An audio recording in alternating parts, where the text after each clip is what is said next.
Well, good morning, everyone. It is great to be back. And hey, look, it is week one is 7 days away. Jed, Jimmy, welcome to all of you guys. And today, Jed, and as some of you guys, some Jed knows that Jimmy and I are actually off on an international trip for work. And so we may not be around to record for week one. And so we're going to preview week one earlier. So unless, Jed, you want to sit there on next week and do two shows on Yeah, we'll do the Jed's picks and Jed's locks. No, that's totally fine. Hope you guys have a great trip. Well, I'm hoping that maybe you and your son could do a father-son podcast. Oh, that would just be us arguing over. Hey, Now before we start with news and notes, does your son really think differently than you in terms of evaluating players?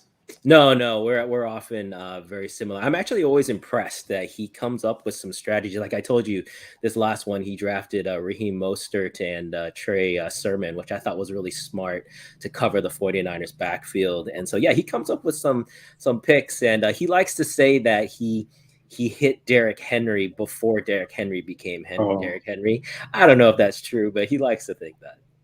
I'm always impressed when I'm on some of these leagues. And I don't think that some of these people would know who like Trey Sermon is or some of these other players that, are usually on the radar. But I'm impressed when they can figure it out, or at least they know how to bid on them.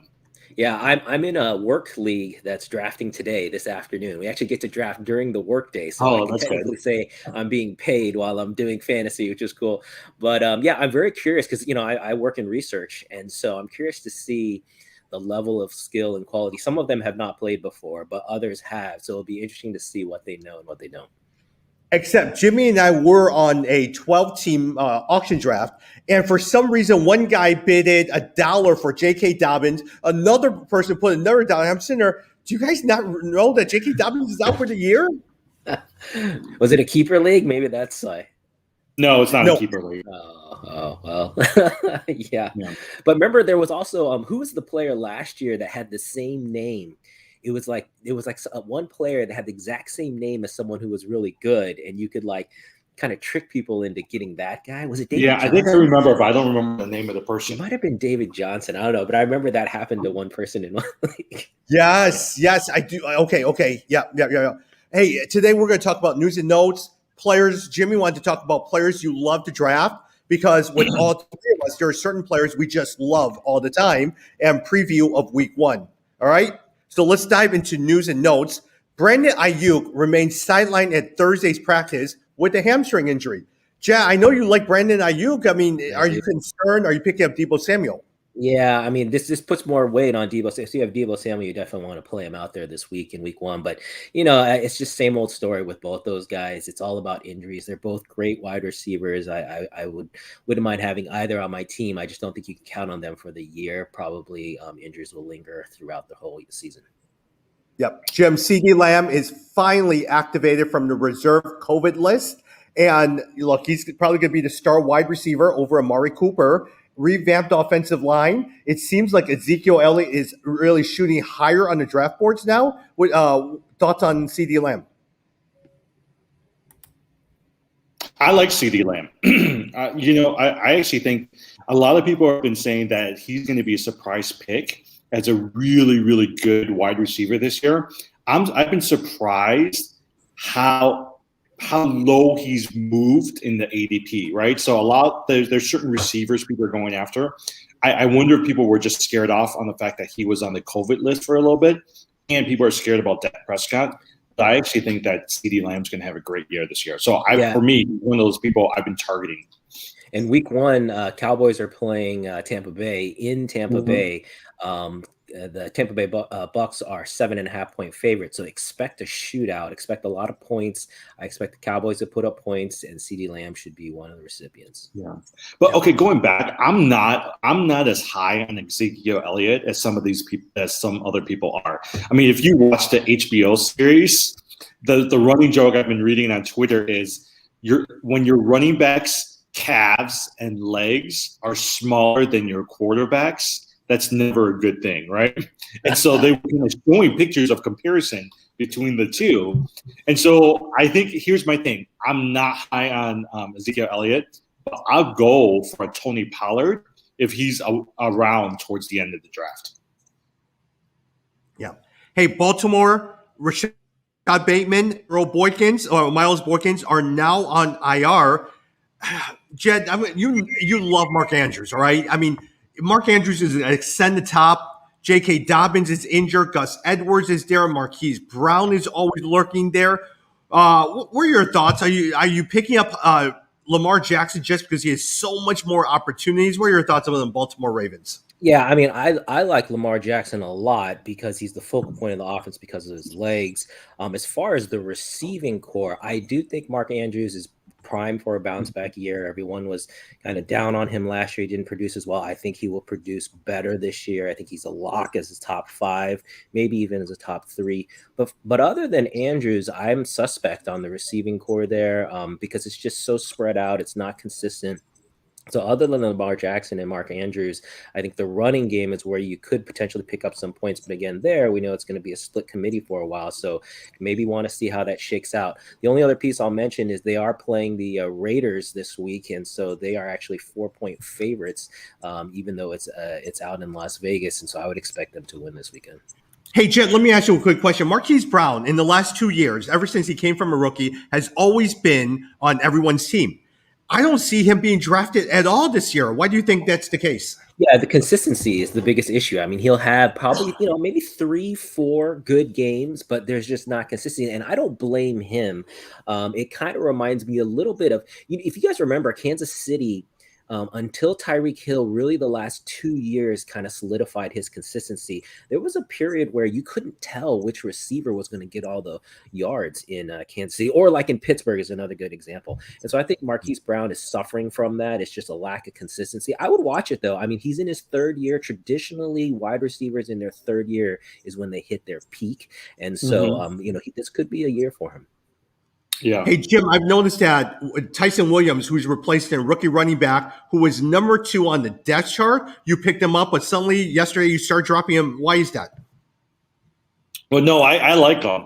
I had to drop him because I had to make room for CeeDee Lamb that was on IR for all my teams. And so there was one team, there was no one else I could drop. It was either dropping Tyson Williams or dropping someone like Javonte Williams from Denver. And so I had to drop him. I did not want to drop him because here's my thing. I actually think he's a good, big running back. A lot of people are going after Gus Edwards. I'm not high on Gus Edwards the last few years when Gus Edwards has actually had a chance to shine. I mean, he'll get you like 10, 12 points. He's nothing special. So for me, Tyson Williams is actually somebody I really like. Yeah, Jed, a couple more news. I love your thoughts on a couple of news. Irv Smith, the sleeper tight end, is out for the year. The Vikings have traded for Chris Herndon from the Jets.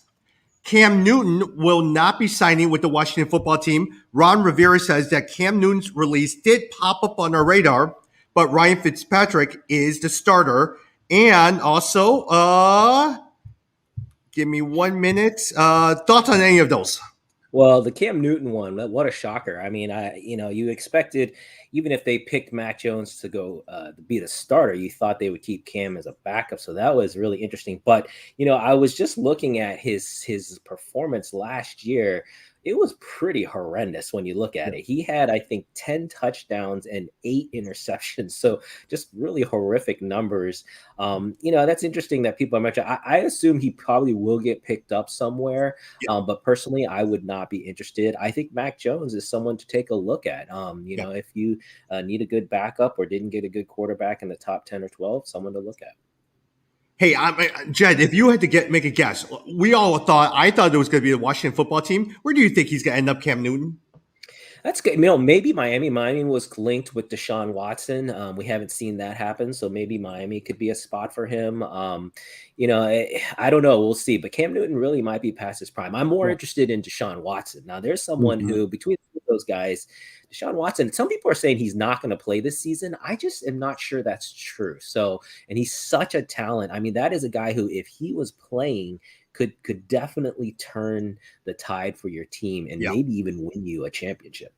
Correct, because Tyrod Taylor, who is now the starter, has never done well. I could see Cam Newton go to Houston, but you're right. Deshaun Watson sitting there. I can even see Cam Newton going to Detroit over at the Lions in case Jared Goff fails. Here's the problem, and they were talking about this yesterday on ESPN. The problem they said is Cam Newton is pretty arrogant, right? So he's not going to do what Jameis Winston does, which is go to the Saints, be a backup, and just kind of sit there. They said Cam Newton wants to be a starter. Unfortunately, I feel like he's also past his prime as well, too. The one good thing, and I benefited from this yesterday, is I think with Mac Jones now being quarterback, all of a sudden, the Jacoby Myers, the Jonnu Smiths of the world, I feel like they've gone up in terms of value and fantasy enough where Tommy was able to trade me a Jonnu Smith for I forgot who. Marquis Galloway. Marquis Galloway in return, right? And I love Marquis Galloway. But I also know that with Mac Jones coming in, Jonnu Smith actually might have a better year now than if Cam Newton was quarterback.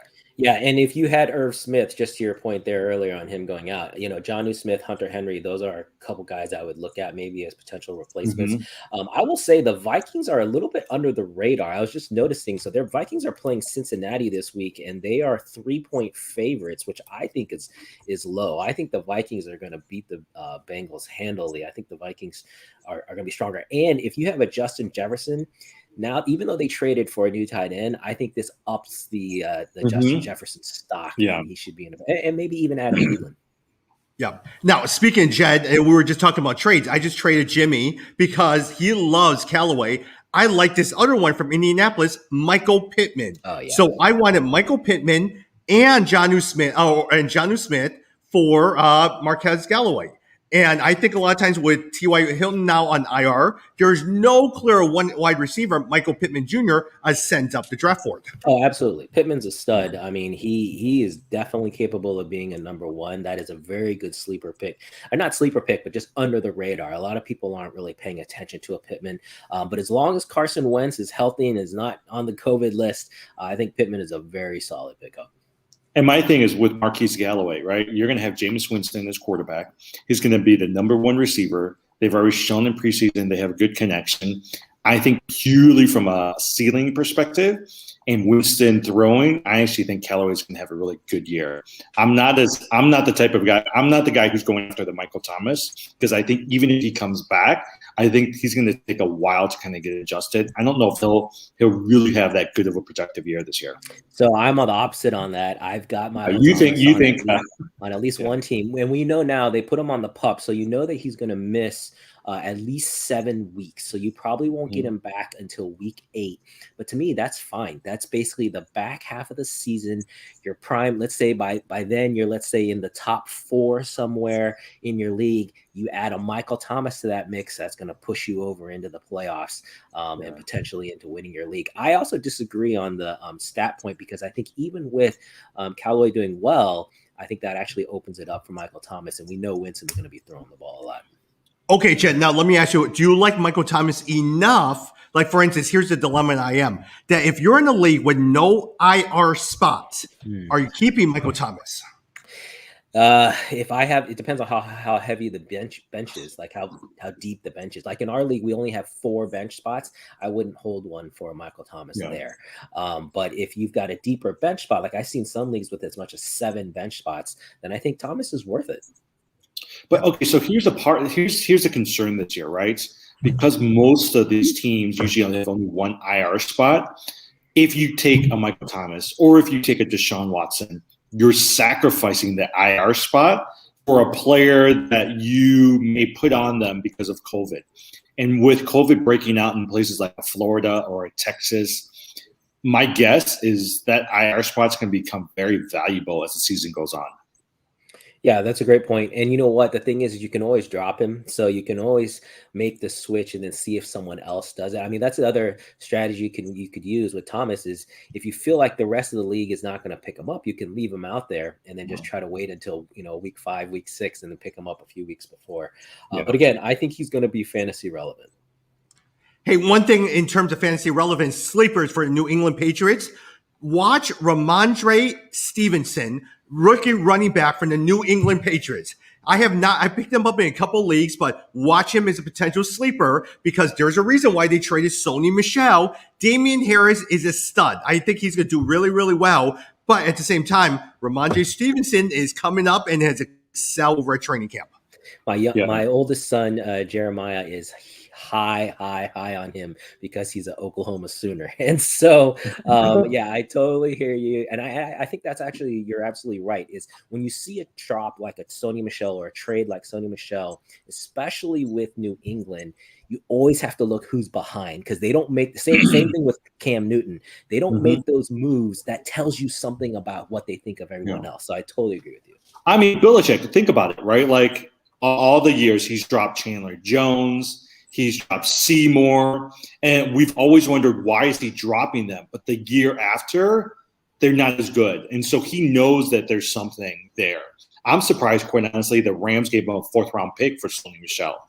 I think that's going to be a deal for the Rams. Yeah, I think the Patriots have really learned about, or they really lead the league as far as trade. It's better to trade someone too early than too late. Like they're willing to sacrifice one good year and then the guy drops off, but sometimes that doesn't happen. But I think more teams should be doing that, but the Patriots are the only ones with the guts to do it. Jim, last thing before we move on, Tony Romo believes that Zach Wilson will be one of the top 3 to 5 quarterbacks very quickly at the Patrick Mahomes level. What do you think? You know, I don't know about that. I mean, but it's made me go back and look at the stats for Zach Wilson, and I would at least put him as somebody to look after. But Romo did say he's got the skills to be almost like an Aaron Rodgers type of player.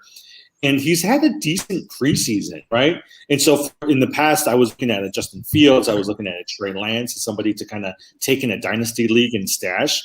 I will at least be paying attention to Zach Wilson.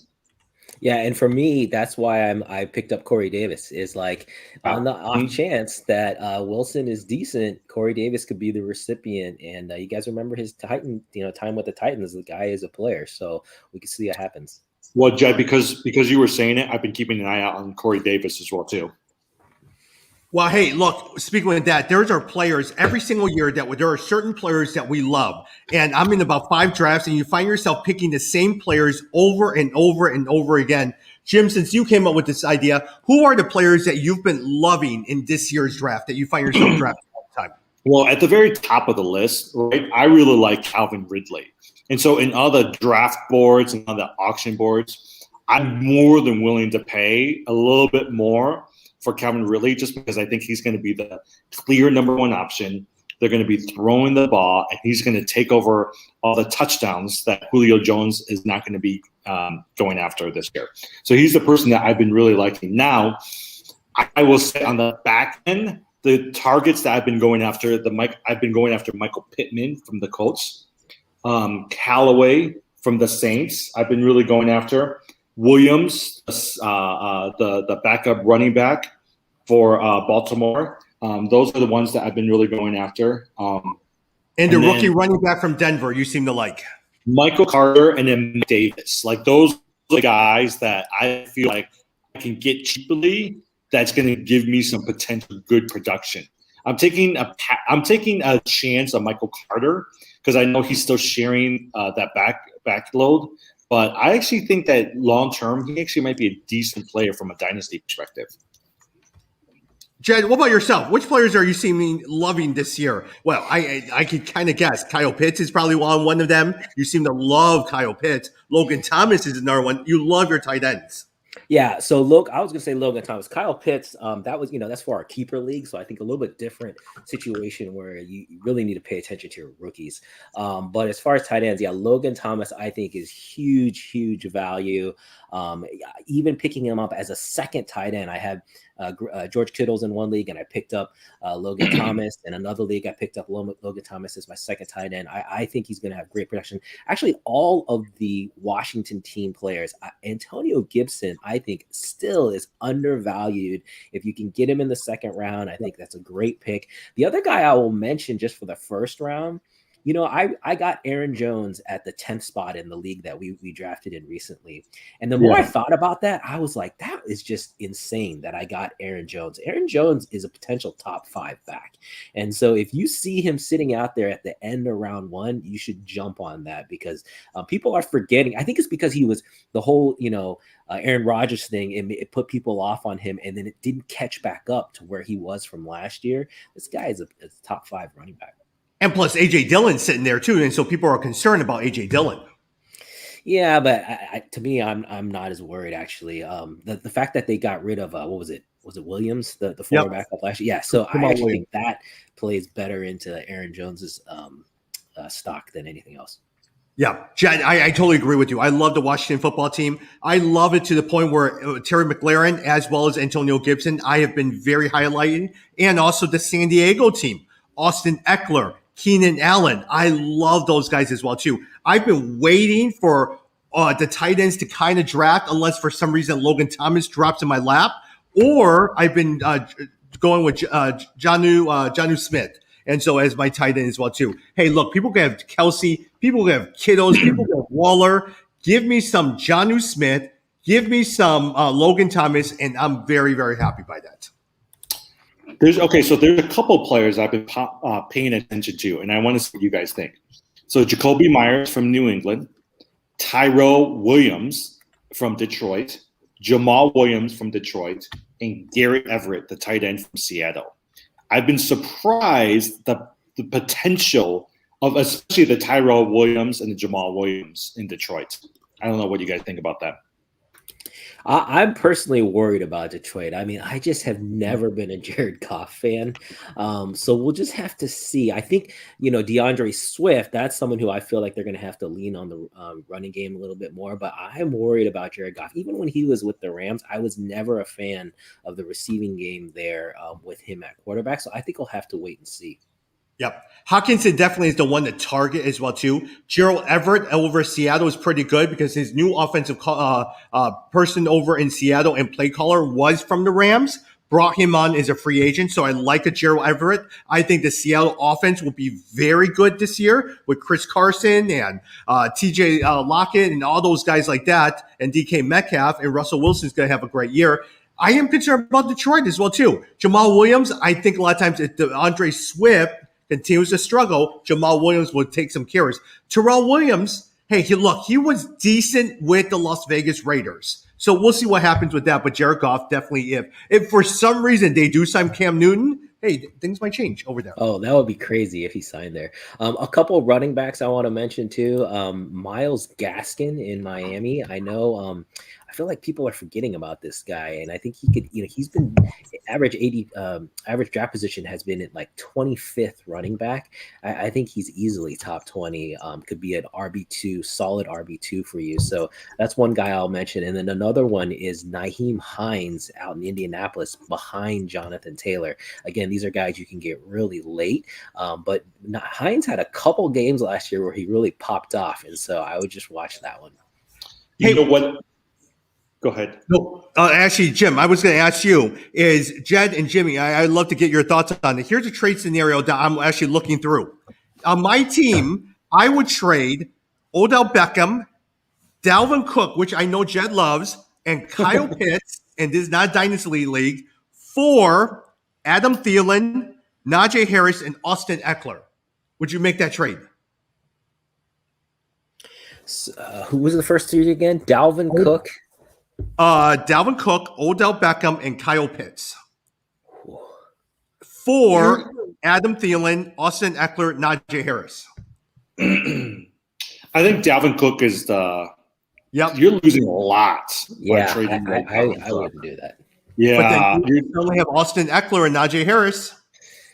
I mean, but to me, the kicker there is Adam Thielen. I think that's actually what makes it worse because Thielen is on the downswing. Like, I don't feel like if you're equating him to a Kyle Pitts, no way, right? Like, Pitts is definitely better than him. So I feel like that's, I don't know. I wouldn't make that trade. Yeah. I mean, the other thing too is Odell Beckham, right? He could have a really, really bad year, or he could be the number one receiver in Cleveland. And do really well. And so I feel like taking a chance on him, having somebody consistent with Dalvin Cook and a potential like Kyle Pitts is better than the other option that you're looking at. The one thing I'll say is if your strategy is that you need to beef up your running back game, that's the reason to make that trade, right? Because you've got two solid running backs coming back in Eckler and Najee Harris. So if the running back position is really weak and this helps you then fill that, I think that's potentially worth it. But you're giving up a lot, in my opinion. Yeah. Got it. Jim, anything else before we move to previewing week 1? No, I'm good. All right. Hey, week 1, Jed, I'm going to start with you. Hey, look, we are not ready for this, but going forward, beginning week 2, Jed, we'll do a weekly segment. We haven't figured out what we're going to call it yet. Is it Jed's numbers? Is it Jed's matchups? Because I know you love the betting line and you love talking about the teams. So figure out a name and we'll figure out a segment. Jimmy's segment will be on Tuesdays. Your segment will be on Fridays when we record, all right? Sounds great. I always love looking at the lines. I feel like you can learn something, not just because I like to gamble, I do like that, but just to look at the lines, I feel like it tells you something about the teams that you can then use for fantasy. For example, in the Las Vegas always puts what they think the total points will be. That tells you the games that are going to be the highest scoring, which is where, again, you may want, if you're trying to decide between two players, you may want to go for those matchups that are higher scoring so you can get those points. Interesting. Very good nugget. Hey, Thursday. Did you guys know this? There's only one Monday Night Football game this year. There's usually 2 Monday Night Football games. I'm surprised. Yeah, you're right. Yeah, that is interesting. Yeah, it's the Ravens Raiders is the Monday night game. I always look forward to 2 Monday Night Football games on the first week. Yeah. Now, with that said, are you guys going to watch the regular Monday Night Football cast, or are you going to go look for the Manning simulcast? I'll look for the Mannings. The Mannings will be so much more interesting to watch. Oh, I was never a fan of Peyton Manning as a player. I thought he was just like so arrogant and like didn't like wasn't always a great team guy. But now that he's retired, I love Manning. Anytime he is doing commentary, other than maybe I love Tony Romo as well as a commentator, but Manning is hilarious. Have you ever watched Manning on Saturday Night Live? The guy is so funny. Yeah. Hey, Jed, on the opposite end, I love Manning as a quarterback. I thought he was the best quarterback and made everyone succeed around him. Well, he was a fantasy number 1 for sure, but I don't know. I don't you guys remember? Like he used to throw his line under the bus. He would if they lost, he'd say, "Oh, the line did this and this." And I was like, man, if you're a leader, if you're a quarterback, you don't say that. You just take the heat and say it's all on you, and then keep going. So that always rubbed me wrong. Yeah. Okay. Hey, Tom. So I'm looking at this right now. So they will not have a permanent third host for Monday Night Football. It's going to be a rotating group of people. And the first one that they're going to be doing is the Ravens versus Raiders on September 13th. Yep. Now, you know who the third person who really wanted that full-time job was, but they decided not to go with him? Adam Schefter really wanted to be that third person. Oh, really? Yeah. That would be fun. Yeah, that's interesting. Yeah. Anyways, I'll watch the Mannings. I actually think it'll be a lot more interesting to watch them. Jed, let's go with the first game, the Thursday, September 9th game, Cowboys versus Buccaneers. Who's on your radar as you're looking at this particular game? So to me, this is all the offensive players you want to put them in. This is going to be, a lot of fireworks. I feel like it's not going to be a defensive game. I do expect, so the Bucs are 7.5 point favorites. I expect the Bucs to win. That is a pretty big spread though. I think the Cowboys are going to be better than people think. Again, I think people are down on Dak and wondering what he's going to be like. I think they're going to be fine there and score some points. So I actually might take the Cowboys in this one. Yeah. Jim, which players are you looking at for this game? CeeDee Lamb is going to be somebody I'm really going to pay attention to. Here's the thing that I'm really going to be paying attention to. I think Tampa Bay is great, but Dallas, I want to see how Dak Prescott is doing, right? Because Prescott, if he does well and CeeDee Lamb does really well, I think that will be indicative of what's to come. If Dak Prescott is struggling, for me, what it might potentially tell me is there's more seriousness to his shoulder than they're letting on, right? So that there will be things that we're watching as well too. With Tampa Bay, go ahead. No, go ahead. With Tampa Bay, the question I would want to see is, I know what Chris Godwin's doing. I know what Mike Evans is doing, right? I want to see how good Antonio Brown is doing, because all reports out of training camp is he's faster. He's more in sync with the offense. And so I want to be able to see out of those three receivers, can Antonio Brown emerge? And who is going to be the number one? Is it Godwin or is it Evans? That's a great call on Brown. And just so you know, you can get him really, really cheap and really, really late. A lot of people are not paying attention to him, but I agree with you. He could be a great sleeper that could really pop there. The only other thing I was going to mention, though, is I would just be a little cautious. Every year, I feel like in the first 2 weeks, there's a little bit of a mirage. Like if you look at the teams that come out of the first 2 weeks that are 2-0 versus those that are 0-2, it's a little bit of a mirage because the teams, especially now with COVID, with the lack of practice time, the shorter preseason, they really aren't who they're going to eventually be. So just be a little bit cautious. I see a lot of people get too excited after the first 2 weeks and maybe put too much emphasis on certain players and teams, and then it completely flips on them. Yeah. One thing also to notice that both of you guys did mention, watch the division between Leonard Fournette and Ronald Jones. Ronald Jones is something I've been targeting as well, too. Is Leonard Fournette going to get the touchdown carries? And so at the same time, how much of the carry and load will Ronald Jones do after a wonderful late season playoff run? Will they make that transition to him as well, too? And remember, they also have Giovanni Bernard, right? And he's always been the goal line running back for Cincinnati. So I actually can see Giovanni Bernard taking some of those goal line touchdowns from both players. All right, next game, Jaguars and Texans. Look, nobody is targeting the Texans as well, too. But, Jim, where are you looking at? I know you want to see what James Robinson does. Everyone wants to see Trevor Lawrence. Where are you looking in that game? Yeah, okay, so this is something to watch for, right? Like, Jed, I know that you did say we need to be cautious about players and the production in the first couple of weeks. But remember, this time last year when we were watching the first game of Jacksonville, James Robinson came out of nowhere, and all of a sudden he became the sixth highest point scoring fantasy running back in 2020. So that's the other thing that I'm also watching in each of these games. Is there that one player that's going to come out of nowhere, right? For me, I think it might be a Tyson Williams from Baltimore. But is there a player similar to James Robinson that's going to come out of nowhere that's going to potentially help you and win your league? And it's not someone you drafted early, but someone you picked up from the waiver wire. So from this particular game, yes, I want to watch. I want to watch James Robinson. What I'm also paying attention to is how well is Trevor Lawrence going to do, and who is the number one receiver long-term for this year for Jacksonville. Because a lot of people still think it's Chark. I actually might think that Shenault might vault up to the top and could be that receiver that Trevor Lawrence is going to target. That's what I'm paying attention for.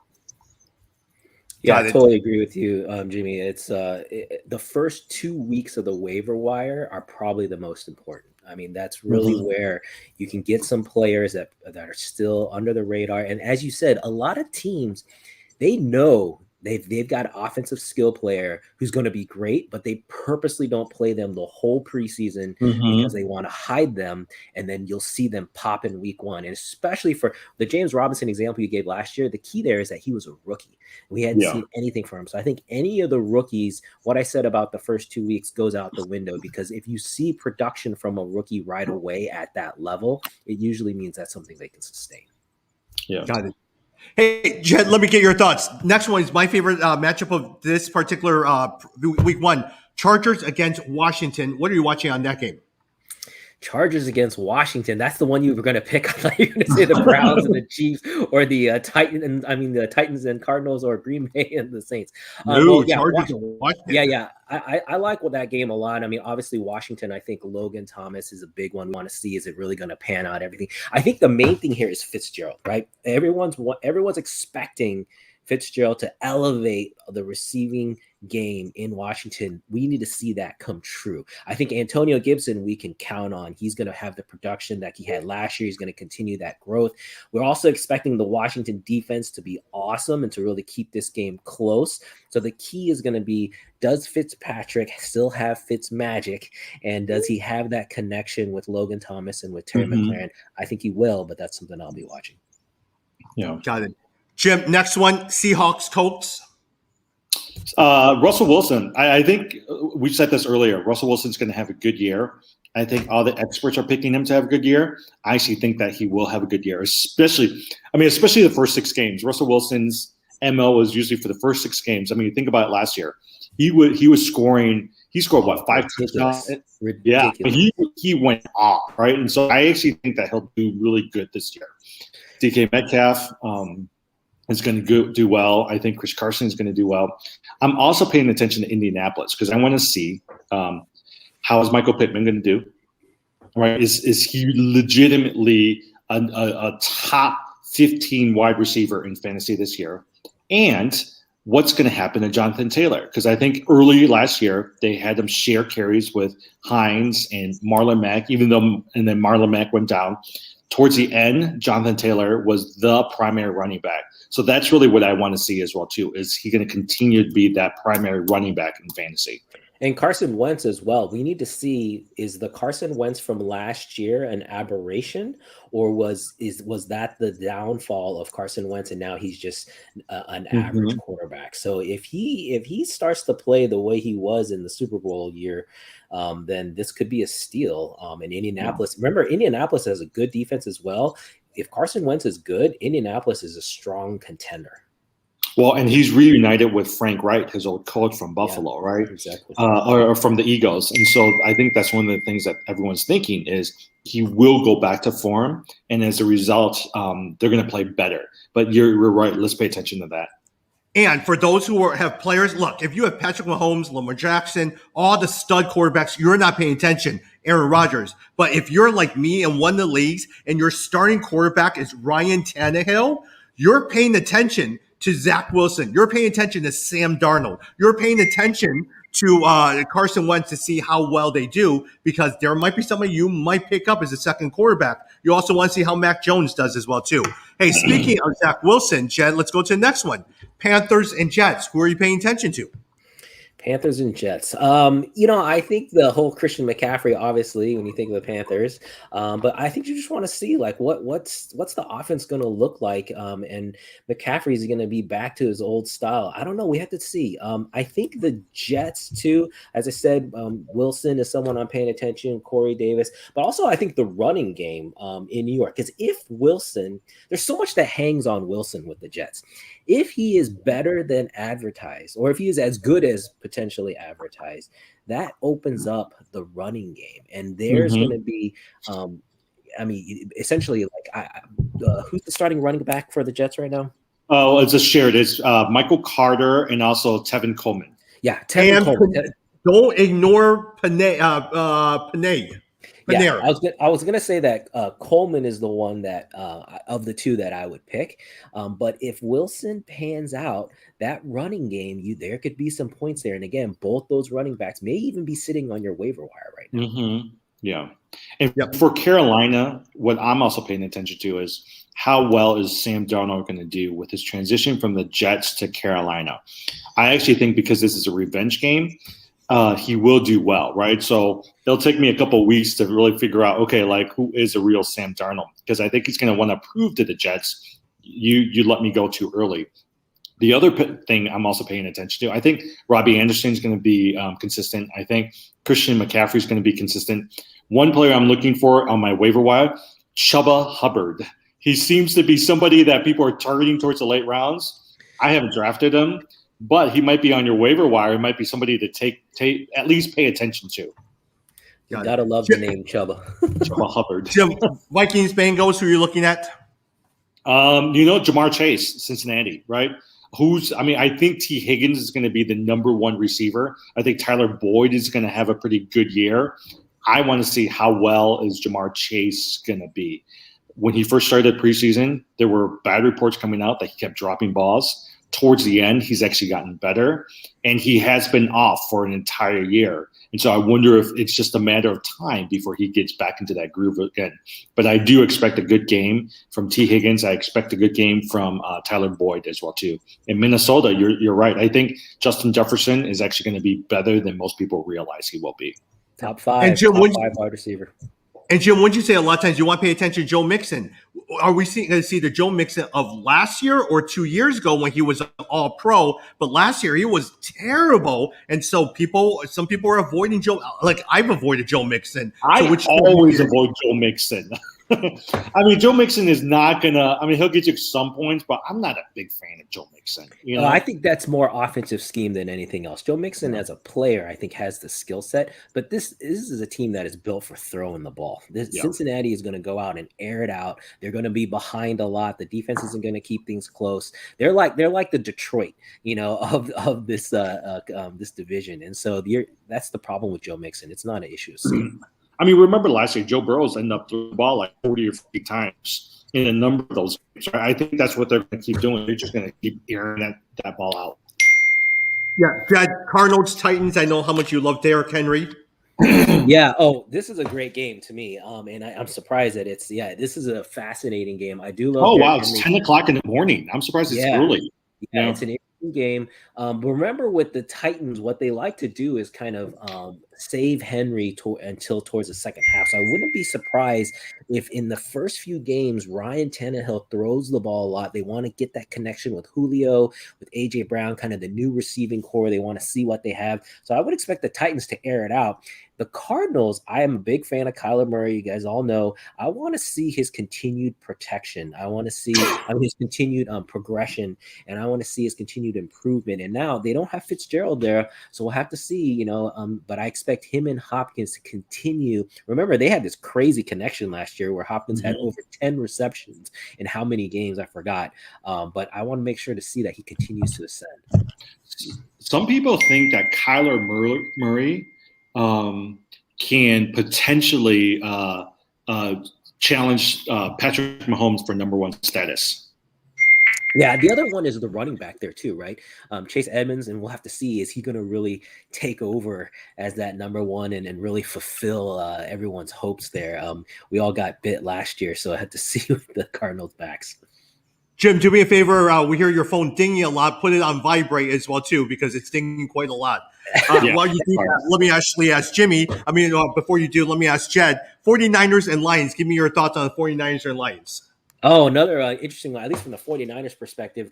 Remember, all the injuries the 49ers had last year. It's what dampened all their hopes. They're getting a lot of these players back. I want to see the running game. I want to see Raheem Mostert back to form. I want to see a little bit of Trey Sermon in there. But also, Jimmy G. Let's see if Jimmy G can hold off all the, Trey Lance talk and play well. I'd like to see, we already know about the injuries to Brandon Ayuk, so I have to see with Deebo Samuels, but I would expect Jimmy G and George Kittle to continue that connection. So to me, this is all about the 49ers. On the Detroit side, we've already talked a little bit about, Jared Goff. Can he really get back to form? What's that receiving core going to look like? But also DeAndre Swift. I've been a DeAndre Swift fan for a while now. Hopefully this is the year he really puts it all together. Jim, Steelers, Bills. I actually think Roethlisberger is going to have a good year this year. I think the three receivers are going to be decent. I'm not as high on Juju Smith. I think Deontay Johnson is going to end up emerging as the number one receiver for them. I am intrigued to just see, how well is Najee Harris going to do? Everybody thinks he's going to be a top running back, even better than Hilaire did last year. And so really, I want to see, are they going to feed the ball to him, and how much of the offense is going to revolve around Najee Harris? And so for Buffalo, I think Diggs is going to be fine. I think Allen's going to be fine. The question then will be, who's the running back? Who's the primary running back? Is it going to be Zach Moss, or is it going to be Singletary? My suspicion, and this is just purely my suspicion, is I think it's going to be Zach Moss. I think they purposely did not play him lead running back. I think they just shared running back system during the preseason. I do think they're going to feed Zach Moss, and he's going to be the primary running back. But that's just my speculation. Yeah. Eagles, Falcons, Jed? Oh, interesting. Eagles. Jalen Hurts, obviously, we want to see if he can pick up and continue his progression. The thing with Jalen Hurts, I like Hurts. It's just his accuracy is what I'm always worried about. I think the other thing I'll say is Miles Sanders. I am a huge fan of Miles Sanders this year because he's playing with Hurts. If you look at the games that Miles Sanders got in with Hurts, his production was through the roof, because I think the defense had to respect both as runners. And so that really opened the lanes for Miles Sanders. So Miles Sanders for me is a little bit of a sleeper pick. On the Falcons side, obviously Kyle Pitts. I want to see Kyle Pitts. They really kept him under wraps in the preseason. He didn't play. And so I want to see that this guy is legit. And to me, if he doesn't have at least, 60, 70 yards, I'm going to be worried about all the teams that I picked him on. And Jim, now we head to the 3:00 games, the Browns versus the Chiefs. Okay, before I go into the Browns and Chiefs, let me just say the other thing I'm looking at for Philadelphia, Jed, I kind of want to see who's going to emerge from the receiving corps, right? Is Devontae Smith somebody that we're even taking a look at as well too? So yeah, Devontae Smith is a huge one. Again, the size issue. Just wondering if he's really going to be able to perform. But I'm a fan, until proven otherwise. I'm a fan of his story, so I'm hoping that works out.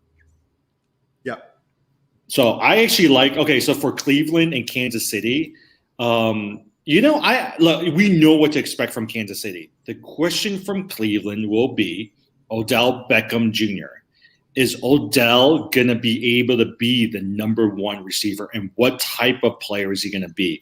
I think out of that game, that's really the biggest question that we're going to see from those two teams. Well, and Baker Mayfield, I'll say too, again, just if you're in a situation like Tommy, you've got Ryan Tannehill, Baker Mayfield is someone to pay attention to. If he performs at the level he was at last year and continues with that consistency with Stefanski and the offensive scheme there, Baker Mayfield could easily be top 10. He could sneak into the top 10 in quarterback play. So I agree with you. If OBJ is back up to what we would expect from him and Baker Mayfield is there, that could be a steal. Yeah. Jed, Packers versus Saints. They're playing in Florida because of the hurricane. What do you think of Packers versus Saints? Yeah, so this one, I think the interesting piece is all on the Saints side. We want to see Winston. We know Jameis Winston, what he was like back in the Tampa days. We want to see is he able to corral his interception rates? Is he still chucking the ball as much as he has before? Alvin Kamara, we want to see that he still has that connection with Alvin Kamara, and of course Jimmy's favorite with Galladay. We want to see if he's really a true number one. So I think a lot of the eyes are going to be on the Saints side. With the Packers side, I think we're just expecting that Aaron Jones and Aaron Rodgers, and of course Adams, the wide receiver, that they're going to be, what they've always been, which is number one at their position, and solid picks for those teams. Jim, Broncos and Giants. Broncos and Giants. So for me, Saquon Barkley. Is Saquon Barkley going to be healthy this year, and is he going to do well? I actually do think he's going to do well in this first game, but I'm not sure what he's going to be like for the rest of the year, right? The other thing is for Denver, I'm also trying to figure out who's going to be how well is Teddy Bridgewater going to be doing, and then also how are the running backs going to do it? By the way, I'm trying to turn off my phone. I can't figure out how to turn it off my computer.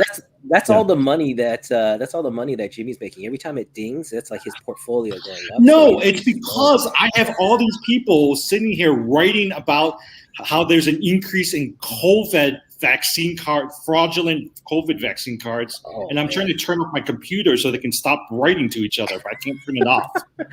So bear with me as I'm trying to figure it out. The other thing I'll mention with Denver is the wide receivers. I'm really interested in, I think, remember, Cortland Sutton is coming back from injury, but he has not looked good in the preseason. I like Jerry Jeudy in Denver as the number one wide receiver. I've got him on a couple teams. Remember, Jerry Jeudy's in his second year. He was basically neck and neck with CeeDee Lamb as who's going to be the best rookie wide receiver last year. This is their second year, so you should see a little ascension. So I really like Jerry Jeudy, maybe sitting out there on your waiver wire if you need a pickup for the weekend. Jerry Jeudy is the guy I target. Hey, the one thing is Kenny Galladay completely has fallen off the cliff. What happened? Yeah, everybody's worried about Daniel Jones. No one thinks he can get the ball out. I actually disagree about Saquon Barkley. I think the Giants are going to be terrible this year. So I'm staying away from all the Giants players. Well, and plus, a lot of times Kenny Galladay is yet again dealing with another hamstring injury. And so he says it's just not healing. It's going slowly. Man, this guy is always injured. Yeah, I think New York, of the two teams in New York, I've always said to avoid the New York teams, but of the two teams, the Jets now are the team that there is some hope there, and maybe you want to pay attention. I mean, they're going to realize Daniel Jones is not the quarterback they thought he was, right? And so the year they drafted Saquon Barkley, they should have gone for a quarterback. Like, I think they should have gone for a quarterback instead of Barkley. Who were the quarterbacks that came out that year? We should look at that. You know what? Let me look at it. Yeah, go ahead. But before you do, actually, Jim, we have 3 more games. I need you to comment on Dolphins versus Patriots. Dolphins versus Patriots. I actually think this is going to be a pretty interesting game, right? For the Patriots side, I expect Mac Jones to do well. So for me, I'm looking at Mac Jones. I'm looking at Damian Harris. I'm looking at Jonnu Smith. I'm looking at Jacoby Myers. I want to see, are they going to be worth it for me to play on a weekly, consistent basis? On the Miami side, Jalen Waddle, somebody that's intriguing for me. I want to see how Tua's going to do this year as a quarterback. I actually think that he's actually going to do better. Now, the question that I'm also looking at is Devontae Parker going to be his number 1? Or is a Jalen Waddle going to vault up to the to the top spot in the wide receiver? And also we're looking at Gaskin and Gesicki. So I think there's a lot of questions from a fantasy perspective to be answered from this particular game. And Jed, for the Sunday evening game, before you say anything, preview the Bears and the Rams. Will Justin Fields make an appearance at this game? No, I don't expect to, barring injury. Other than injury, I think that's the only reason that we would see Fields. And let's just see. I mean, I think Andy Dalton. Let's give him a chance. I personally, as a Bears fan, I hope that Dalton can actually play well. I don't want it to be a situation where Pace is forced to play Fields. So I would really like to see. Not Pace. I'm forgetting the coach's name. Nagy. Yeah, that Nagy is forced to play him. So I would like to see Dalton do well, and the Bears can get maybe 4 or 5 games into the season and maybe be, let's say, 3-2. And then at that point, put in a Fields and let him take over for the rest of the season. That's what I'm If you look at Yahoo and ESPN, they don't start projecting points for Justin Fields until game 5.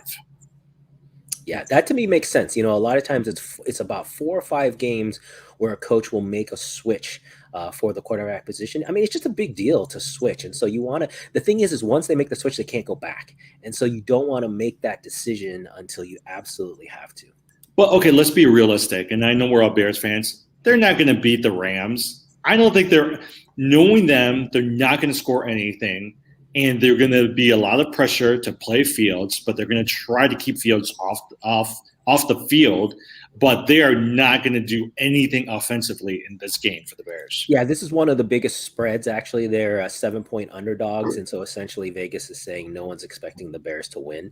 I will say, though, the Bears know Matt Stafford, and so don't forget, they know his strengths and weaknesses, and that could come into play.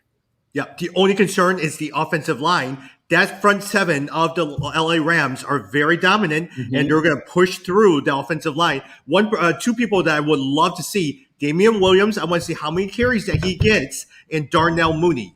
Damian Williams was very good with Kansas City, and also Darnell Mooney is now your second wide receiver with Anthony Miller gone. So let's see how well those do. Go ahead. And on the Rams side, I know Tommy doesn't like him. I actually really like Cooper Kupp. I think Cooper Kupp and Robert Woods is going to have a good year. And I actually think this is my suspicion. I think Cooper Kupp's going to emerge as your number 1 receiver. Wow, that's a big pick, man. I think Cooper Kupp's going to have a great year. That's actually, the argument for that is that Cooper Kupp is great across the middle and those short passes, and Stafford might be. He loves those. Yeah. Mm-hmm. Hey, last one, Jim, as we wrap up. Monday night game, Ravens versus Raiders. I think my guess is Andrews is going to have 2 receptions for a touchdown. I actually think they're going to target him on the red zone. I am going to be watching out for the Gus Edwards versus Tyson Williams. I do think eventually Tyson Williams is going to be the number 1 running back in Baltimore. And then the other thing I'm also looking at from Las Vegas, I don't really care about the receivers because I think Darren Waller is their number 1 receiver. I think eventually Kenyon Drake is going to supplant Josh Jacobs as the number 1 running back. That's my thought for this year. Wow, that's a big one. I don't know. That's Kenyon Drake was such a disappointment last year, so I'm not putting any chips in him. And Josh Jacobs has been amazing. So John Gruden. Gruden always comes up with these crazy schemes that no one really understands. And there's a reason why they brought in Kenyon Drake. And last year, the production of Josh Jacobs, as you head towards the end of the season, wasn't there as it was towards the beginning. I actually think that, the one problem with the Raiders, they traded away half their offensive line. So this is a really bad offensive line. So I expect Baltimore to crush the Raiders. They're only 4-point favorites. To me, I would pick Baltimore all day on this one. Okay. And last thing, I am intrigued by Henry Ruggs. He was one of your top wide receivers last year. He was picked over Justin Jefferson, all right? And so a lot of times let's see how well Henry Ruggs does, because people have been promising a Henry Ruggs showing. We have not seen it all last year. Yeah, you're right. Think about it. He was the number one rookie receiver over Justin Jefferson, number one Higgins, CD, right? Like all of these guys. I was like, John Gruden does not look like he's the genius that everyone thought he was. Well, he was the fastest wide receiver at the combine. That's why they drafted him first. But boy, it just proved that the combine, you can't go too much on the combine. You got to go on production on the field. Yeah. All right, we're running out of time. We probably will not record next week since both Jimmy and I are gone, but we'll probably be back in time for week 2 to talk about the week 1 games and to preview week 2 as well too. So guys, thank you very much, and we'll talk soon. Good luck. Sounds great.